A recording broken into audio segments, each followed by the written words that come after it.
Bonjour les esthéticiennes et les esthéticiens qui déchirent. Marre d'entendre dire que vous êtes trop cher?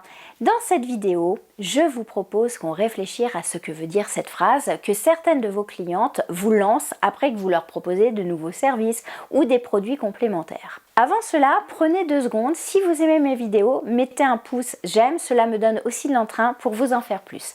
Revenons à cette petite phrase pernicieuse qui vous bloque et vous tétanise. Mais c'est cher! Premièrement, cher par rapport à quoi? Par rapport au prix d'une baguette de pain? Cher par rapport à ce qu'elle pensait mettre dans le produit? Cher par rapport à l'esthéticienne d'en bas de la rue qui fait des prix à longueur d'année? Je me souviens, 3 ans après avoir ouvert mon institut, qui était dans un immeuble au premier étage, donc il n'y avait pas de visibilité, 3 ans après, donc, j'ai un institut de beauté couplé avec un salon de coiffure qui a ouvert juste en face de mon centre. Il avait pignon sur rue, 30 mètres linéaires de vitrine en coin de rue, et on ne voyait que lui, alors que moi à l'étage, je n'avais pas de visibilité. Comble de tout, mes clientes m'ont vite dit « Oh, mais vous avez vu, ils font des tarifs entre 2 et 3 fois moins chers que vous. Vous allez pâtir de cette concurrence, vous allez perdre des clientes. » Elles étaient plus catastrophées que moi sur le risque que j'allais perdre des clientes et certaines me voyaient même déjà fermées. Alors effectivement, j'étais voir les tarifs et oui, les tarifs de certaines prestations qu'ils proposaient ne couvraient même pas les charges et les coûts des produits que j'utilisais pour ces mêmes prestations. On se demandait où ils se fournissaient.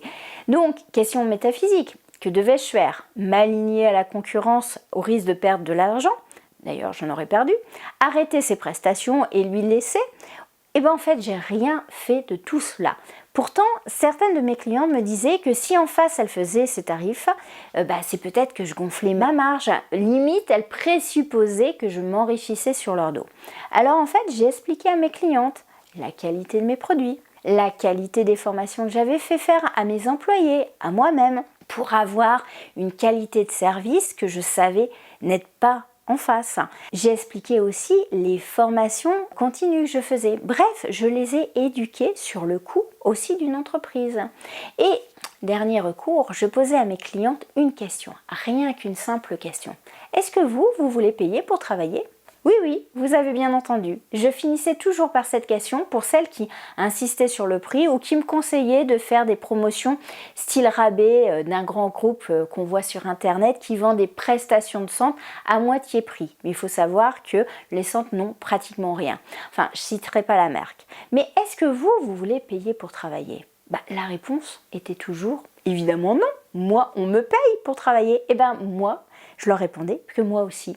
En face, ils font peut-être un prix, mais je sais que ce prix, il veut dire mauvaise qualité de produit, il veut dire payer des salariés au minimum, il veut dire aussi ne pas pouvoir se payer de salaire. Donc ma question leur faisait prendre conscience que ces prix bas voulaient dire travailler sans être payé et même payer l'essence pour aller travailler. Bref, en fait, payer pour avoir la chance de travailler. C'est quand même un comble quand même. Donc la moralité de l'histoire, ils ont ouvert 3 ans après moi. Mais ils ont tenu 4 ans et ils ont fermé bien avant moi quand je me suis tournée vers la formation. Je n'ai pas perdu de clientes ou celles qui ne sont plus venues, elles ne devaient pas venir beaucoup chez moi car je connaissais très bien mes clientes et je ne les ai pas vues. Donc la prochaine fois qu'on vous sort cette phrase, relativisez et demandez-lui à quoi elle vous compare. Et si c'est à une de vos concurrentes ou un de vos concurrents, montrez vos spécificités, montrez la qualité de vos produits, des marques que vous avez choisies, la qualité des formations que vous faites, le processus de formation continue que vous faites chaque année. Et en dernier recours, faites comme moi, c'est-à-dire demandez-lui si elle est prête à payer pour travailler. Non ? Eh bien, vous êtes comme elle, tout simplement. Vous aimez être payé pour les beaux services que vous lui apportez. Si vous souhaitez partager une anecdote qui vous est arrivée, partagez-la en commentaire, j'en discuterai volontiers avec vous. Et n'ayez pas peur d'être un peu cash, naturel. L'authenticité radicale a du bon quand c'est fait avec douceur, humour et bienveillance. Je vous dis à très vite.